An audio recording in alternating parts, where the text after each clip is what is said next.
when the music go on, y'all listen to this, alright? Let's get it on, I keep to watch the spot get blown. I be the sick lunatic with the devil is prone. From the midst of the darkness, I come with this. Hitting straight to the chest like a calamity mist. Resurrector, yeah, the fanatical type. I'm like a bat in the night when it's time to take flight. Here I am in the flesh, and yes, I'm obsessed. I'm obsessed by the sounds the track possess. Intellectual, killer, special, majestical. Open up the devils, have them hanging for my testicles. Nowhere to run to, baby. There's nowhere to hide. Fuck it, another day, another target. From here and then, tuck it and please kick the bucket. I'm rugged and rough, blowing up till I bust. While other rappers is flatter than a white girl's butt. I manifest my name and the reason I came in the first place. Don't shake your brain like an earthquake. A lot of people admit that I am raw high. Cover my ass like a bee, I am store. My doors are real wicked like Dharma. A whole alma mater for niggas is like a meal ticket. It's nowhere to run to, baby. It's nowhere to hide. Yo, as a child, a bad seed was on the prowl, running mad wild, cause death was my style. The crazy maniac, yo, lunatic. I circle like a shark when the fresh blood drips. Needles to the pin, now you're in. I eat them, then I feed them, chop, chop, ripping sheets from their skin. Terror is in, with the RZA in the grim. Problem one now begins. Ha! Straight up your skull to the size of a tweeter. Record to the meter, so tell me who gonna be the next one. Grave diggers, complex, death oath, and watch Gate Pete. Killing fucking no, here we go. I'm cursed with the dawn, you was born. And now I'm playing every new firstborn. It's nowhere to run to, baby. There's nowhere to hide. There's nowhere to run to, baby. You have to stay inside.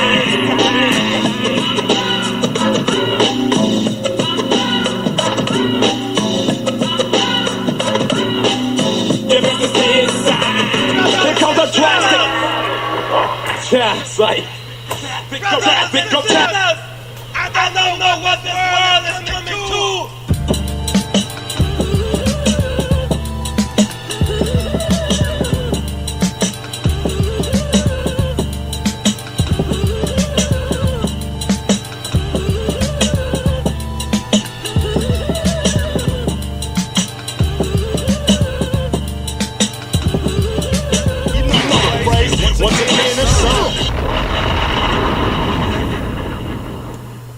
Once again, it is on. It's your man B coming at you. It's the End of the Bench podcast every Wednesday from 7 to 9 p.m. Central Standard Time, even a little longer in some cases. We're scheduled from 7 to 9. It's been a very, very interesting week in sports. We got a whole lot. We got power rankings with the NFL for the first time. We're going to do the power rankings. We're going to see what teams rank, what people are in place to excel. You got the Major League Baseball playoffs about to start. The Cubs are not looking good. Other teams in front of them are speeding up the process and looking like they can catch rhythm and take off. We're going to talk about that. We have a few rules in the NFL that people are talking about. You got defensive players upset. You got offensive players, offensive legends saying, hey, man, this is not right. We need to do something about this. We are not solved for things of that nature. So we're going to talk about a little bit of all that, man. We're going to get everything in order. First and foremost, I need you guys, if you're listening, to hit that like button. And then I need you to subscribe to the show. How you subscribe to the show is connected to your social media outlet, whether it be Twitter, Instagram, or even use your email address for the secondary or for the tertiary portion of the subscription. You don't have to do all three, just do one of the three. Then I want you to go to Facebook. Follow us on Facebook. THAENDOFDABENCH is the name of the show, the name of the group. Hit like, follow the group, join the fun. And if you like, you can also follow the show on Twitter, the End of the Bench, THAENDOFDABENCH. And if you want to join the community, you can follow me personally on Instagram and Twitter at HRAP_B, HRAP_B, HRAP_B. It might be changing soon, but for now, that's what it is. Man, we had a very interesting weekend. It's going to be an interesting conversation. And if you want to join the conversation, if you just want to continue, you can always go into the chat room. We got bench warmers in the chat room at all times. And another way, you can give me a call. The The number 773-797-2409. That's 773-797-2409. Holla at your boy. It's real easy. It's going to be fun. It's going to be interesting. Get at me. Now, the interesting thing over the weekend was, for a very long time, you had a guy who was one of the greatest people in the history of his game, and he actually pat himself on the back this week. I was proud of him for doing that. Pat himself on the back this week, and he called himself one of the greatest ever. They asked him who'd be on the Mount Rushmore of golf. He said Sam Snead, Arnold Palmer. He said Sam Snead, Jack Nicholson, and himself. That person goes by the name of Tiger Woods. His real name is Eldridge Wood. You know him by the name of Tiger Woods. Tiger Woods won the Players' Championship this weekend, and it was in traditional Tiger fashion. When he did that, what happened was he put life right back into the golf world. I was proud of him. A lot of people, a lot of people didn't root for him, but that's one of the beauties in sports. You got a dude who is in a situation to whereas he's considered one of the greatest ever. He's fallen on hard times. We all like the comeback story. For whatever reason, we tear down people and then we uplift them again. The purpose of that, only God knows, but that's how we do it. There was a lot of questions came up. Is this a comeback? Is he back? First and foremost, it's definitely a comeback. The reason it's a comeback is a whole lot of people don't ever, under any circumstances, achieve one victory on a golf course. This dude has 8. He hasn't had a victory on a golf course in 5 years. He's suffered the effects of several back surgeries and all kinds of turmoil in his personal life. And at the same time, he has fought through all that. It was one point where we thought he was a drug addict. He's been arrested for driving under the influence, not driving under the influence of alcohol, but he was hopped up on pain medications and things of that nature after his most recent back fusion surgery. So this is definitely a comeback. And for whatever reason, mainstream media want to downplay it because this is the way I see it. They want to downplay it because they said he was coming back a month ago, a year ago, 2 weeks ago, whatever. And they were wrong.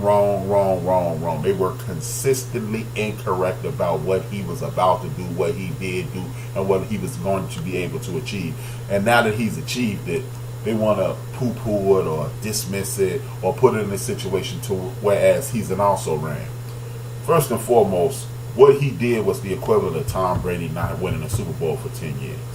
What he did was the equivalent of Michael Jordan retiring, having turmoil in his life with his father being murdered, and what have you, attempting to play baseball, falling clean flat on his face against the Orlando Magic in the playoffs. People like to forget that, but yeah, Jordan sucked ass that series. Jordan actually blew the series on more than one occasion. We're not going to get into that. It's not a Michael Jordan bashing. It's a celebration of Tiger Woods. But then he came back, and not only did he redeem himself by winning the NBA championship, he set the all-time record. From him and the Bulls set the all-time record for wins in a single season, culminated by another championship. Now, did Tiger Woods win a major? No, he didn't. There was no majors to win. He consistently climbed the mountain back into greatness, and I'm not going to diminish it for whatever reason. We don't like to prop. Again, we prop people. Well, they've been propping this dude up for 5 years. He's gonna come back. He's back. He's look at this week, that week, and he has consistently over the course of a year, over this year, climbed back into greatness. The reason I'm even paying attention to it is this: I get less than a damn about golf, but I'm paying attention simply because we are looking at a situation to whereas Tiger Woods is about to do. I think he's about to do something nobody's ever done. I think he's gonna over the next 2 years he's gonna surpass Jack Nicklaus for the majors record. He's gonna get past Sam Snead for the all-time winners on the PGA Tour record. But the reason I believe that is this: over the course of his career, Tiger Woods has reinvented himself several times. He came in a pompous, brash, arrogant young dude. On the golf course, we found out in his traditional life, he was very shallow, insecure, and unsure of himself. But again, who cares? That's not my business. I don't give a damn what he was doing off the golf course. On the golf course, he was outrageous, and in a good way. He was bombastic. What he's done is reinvent himself several times in the most recent past. And every time he's reinvented himself, the year before everything took order, Tiger Woods did what he did this year. He struggled. He was winning, but he wasn't winning like Tiger Woods. This year was the first year he was healthy for an entire season. He consistently got better each week. Of course, you're going to have some pitfalls. That's the way the world works. That's the way life works. You're going to excel at some point, and then you're going to fail miserably. But that's the process. I don't give a damn what you do. If you start your own business, it's going to start off good. If the first day, everybody going to come to support you, then you're going to find out who's going to listen and participate. This show, first couple weeks, awesome. And then people just disappear for whatever reason. But then as you continue to get better, more people, again, if you use my show for an example, it was exclusively Chicago for a little while, and it has expanded worldwide. So you're going to have weeks, months, days, or what have you, that he's going to struggle. But after he's gone through that struggle for an entire season, he's always come back like a tiger. So I'm expecting Tiger Woods to have an awesome 2019 season. I do, again, I don't know a whole lot about golf. I'm not going to sit on here, oh man, see Tiger Woods and blah, blah. No, I'm not going to do that, because that'll make me the same ass that I complain about other people. And I'm not that. I'm an ass, but not in that manner. What's going to happen is, in my opinion, is Tiger Woods going to bounce back. And when he bounces back, then he'll get everybody. See, the thing is, in my opinion, mainstream media don't want to jump on the bandwagon again and then look like fools. I might look like a fool, and it's not, see, the thing is, I'm going to tell it the way I see it. And I don't have a problem saying, well, you know what, it didn't work that way, and it's cool. Because if it don't work that way, we all are professing and assuming and doing things of that nature. So if you're scared to be wrong, that means you always want to be right. And if you always want to be right, you're definitely going to be wrong more times than right. And that's just the way the world works again. So big ups to Tiger Woods, man. I'm glad you're back on track. And even if you never win another one, you will always be considered one of the greatest ever. Because the dudes who's come behind you and the dudes that came before you, I don't think they'll ever be able to surpass what you did. For one, nobody ever bring people into golf like you did. That whole minorities in golf thing, people who don't look like the normal person in golf thing, nobody else will be able to do that. Even someone comes and dominates, there isn't a gigantic buy-in like that. So Tiger Woods will be unique in that fashion. And again, even if someone wins more tournaments than him, traditional tournaments and majors, he's still the first. It's kind of like Ray Leonard looked a whole lot like Muhammad Ali, but he wasn't. It will always be somebody to come along who challenges it, but it'll never be another Tiger Woods. Shout out to the dude. I'm glad your back is good. I'm glad your career's back on track. Big ups.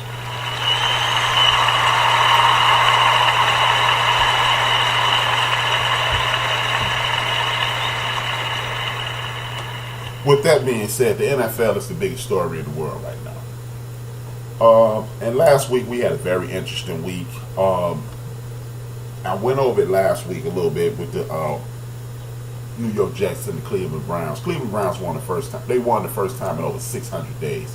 That's a bit misleading. They won the first time in the last 32. Well, they 2-33 or 34. They 2-34. Our last 34 games they won 2. It's easy to describe them in that way, and it's almost disingenuous to describe them in that fashion, simply because when you describe them in that fashion, it is misleading. The facts are that the Cleveland Browns hierarchy told the coach and the previous general manager, hit the reset button, we're going to start from scratch, and we're going to rebuild this from the ground up.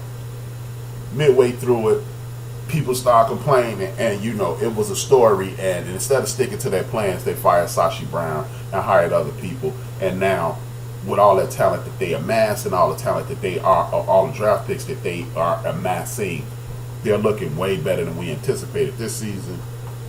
And The good thing is